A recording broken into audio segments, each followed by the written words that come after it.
So hello guys, Tillu square movie review. Hari Om తత్సత్.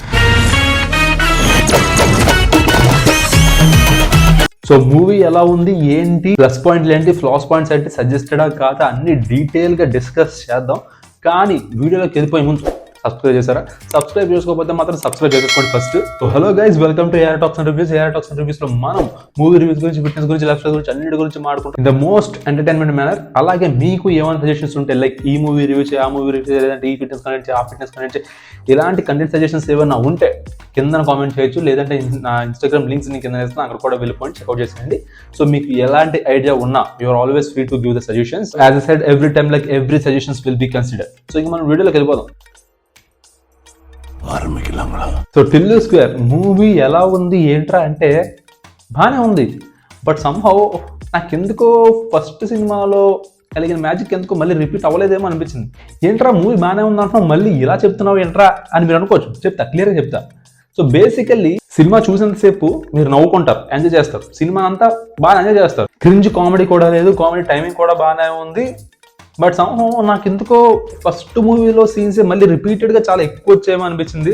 అంటే for example like starting లో ఆ ఫిల్టర్ కాఫీ సీన్స్ కానీ, బర్త్డేకి ఆ తాత కామెడీ టైమింగ్ కానీ, అంటే చిన్న చిన్న పంచులు ఏవైతే ఉంటాయో అవి వర్కౌట్ అవుతాయి కొంచెం డిజెటిల్లు 1లోని. సో ఈ మూవీలో కూడా కొంచెం అలాగే ఉంటాయి అనమాట. లేదంటే హీరోయిన్ ఇంటికి వెళ్ళినప్పుడు, ఆ రాధిక వాళ్ళ ఇంటికి వెళ్ళినప్పుడు ఎలా ఉంటుందో, సో సేమ్ సిగ్మెంట్ ఎలాగే ఉంటుంది అనమాట. ఫోన్ చేయడం కానీ, లేదంటే అక్కడ ఆ రోహిత్ అనే ఆ వ్యక్తి చనిపోవడం కానీ. సో ఈ సిగ్మెంట్ అంతా కొంచెం సిమిలర్ గా అనిపించింది నాకైతే. బట్ సమ్హౌ కామెడీ అయితే బాగానే ఉంది.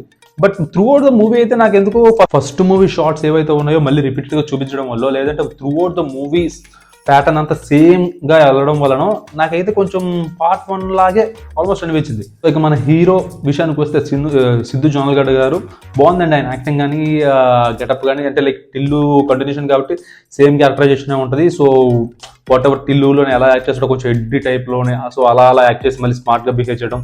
సో మూవీ అంతా కొంచెం ఆ యాక్టింగ్ అంతా అలా బాగానే చేశారు. మన హీరోయిన్ అనుపమ పరమేశ్వరన్ గారు కూడా ఇచ్చిన కాబట్టి చాలా బాగా న్యాయం చేశారు. కామెడీ టైమింగ్స్ కానీ, లేదంటే సీక్వెన్స్ కానీ చాలా బాగున్నాయి. ఇంకా మన మ్యూజిక్ విషయానికి వస్తే కొంచెం ఉంది, అచ్చు రాజమన్ అనమాట. మ్యూజిక్ కూడా చాలా బాగుంది. సాంగ్స్ అయితే చాలా క్యాచీగా ఉన్నాయి. బట్ కొన్ని సాంగ్స్ ప్లేస్మెంట్స్ అయితే నాకైతే కొంచెం రాంగ్ ప్లేస్మెంట్ అనిపించింది. ఫర్ ఎగ్జాంపుల్ ఇప్పుడు రాధిక సాంగ్ ఏదైతే ఉందో అదైతే నాకు టోటలీ రాంగ్ ప్లేస్మెంట్ అనిపించింది.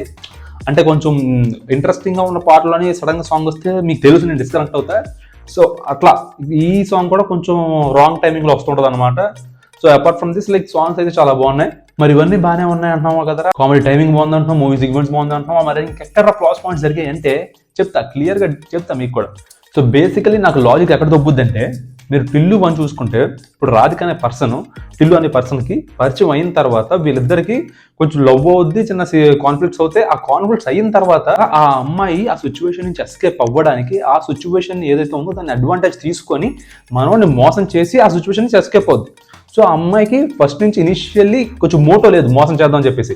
ఎప్పుడైతే సిచ్యువేషన్స్ అన్ని కొంచెం కాన్ఫ్లిక్ట్స్ గా మారుతాయో, అంటే ఆ సిచ్యువేషన్ లో కాన్ఫ్లిక్ట్స్ ఈ అమ్మాయి వైపు తిరుగుతాయో, అప్పుడు ఆమె డిసైడ్ అవుద్ది మనోడిని మోసం చేద్దాం అని చెప్పేసి. సో ఇనిషియల్ గా అమ్మాయికి అయితే మాత్రం మోటో ఉండదు మనోడిని మోసం చేద్దాం అని చెప్పేసి.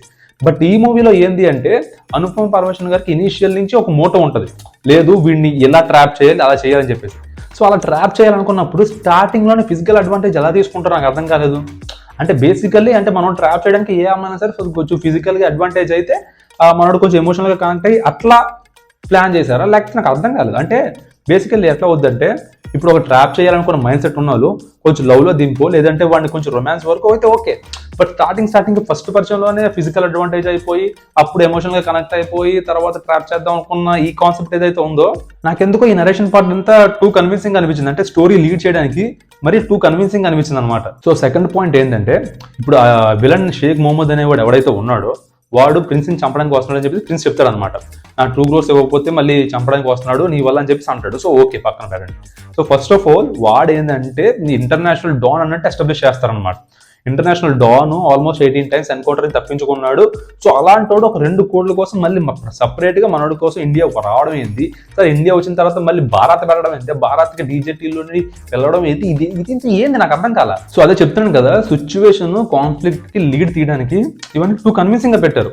వెంటనే అయిపోవడాలు. సో ఇదంతా నాకైతే టూ కన్విన్సింగ్ అనిపించింది అనమాట. ఇది పక్కన పెడితే అనవసరంగా కొన్ని క్యారెక్టర్స్ మళ్ళీ రీయూజ్ చేశారనేమో కూడా అనిపించిందండి. ఫర్ ఎగ్జాంపుల్ ఇప్పుడు ఈ షేక్ మహమ్మద్ అనే క్యారెక్టర్కి లిల్లీ అనే క్యారెక్టర్ ఇన్ఫర్మేషన్ పాస్ చేస్తుంటుంది. ఓకే, తర్వాత ఇంటర్నల్ గా ఎగ్నెస్ట్ అవుతుంది. ఇదంతా పక్కన పెడితే మనోడికి ఒక లడ్డు కాన్సెప్ట్ లో ఒక కాన్సెప్ట్ చెప్తుంది. అది ఎంత లడ్డు కాన్సెప్ట్ అంటే ఆ తర్వాత అది కూడా పక్కన పెడితే మళ్ళీ మనోడు కొంచెం మాస్టర్ ప్లాన్ వేసి తర్వాత మళ్ళీ ప్రిన్స్ తో టైఅప్ అయ్యి ఇదంతా మళ్ళీ మనోడికి విషయం ఇచ్చి ఇవన్నీ చేయడం కొంచెం నాకు ఎందుకో అదే చెప్తున్నాను కదా, ఈ సిచ్యువేషన్స్ కి ఈ లింక్ ఎలా చేశారంటే చాలా టూ కన్విన్సింగ్ గా చేశారనమాట. అండ్ మూవీలో ఇంకొక పెద్ద గెస్ట్ అపీరెన్స్ కూడా ఉంటుంది. అది ఎవరు ఏంటి అని చెప్పేసి మీరు మూవీ చూస్తేనే కొంచెం బాగుంటుంది అనమాట. నేను చెప్పేస్తే కొంచెం మరి గలీజ్గా ఉంటుంది.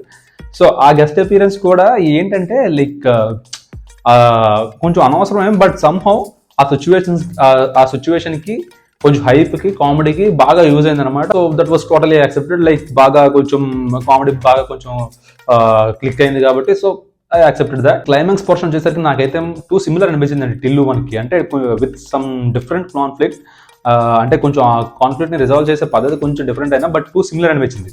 బేసికల్లీ ఏంటంటే మనం టిల్లు వన్లో చూస్తాం మనోడు స్టార్టింగ్ నుంచి కొంచెం ఎడ్డి టైప్లోని కొంచెం బిహేవ్ చేస్తూ ఉంటాడు. సో ఆ కాన్ఫ్లిక్ట్ అంతా మనోడు వైపు తిరిగిపోయినప్పుడు కొంచెం ఓవర్ స్మార్ట్గా థింక్ చేసి ఆ కాన్ఫ్లిక్ట్ నుంచి మొత్తం తప్పించుకుంటాడు. సో ఇందులో కూడా సేమ్ అలాగే జరుగుతుంది అనమాట. బట్ ఆ కాన్ఫ్లిక్ట్ ఏంటి, ఎలాగా ఆ సిచ్యువేషన్ ఎలా జరుగుతుంది అని చెప్పేసి మీరు సినిమా చూసి చూడండి.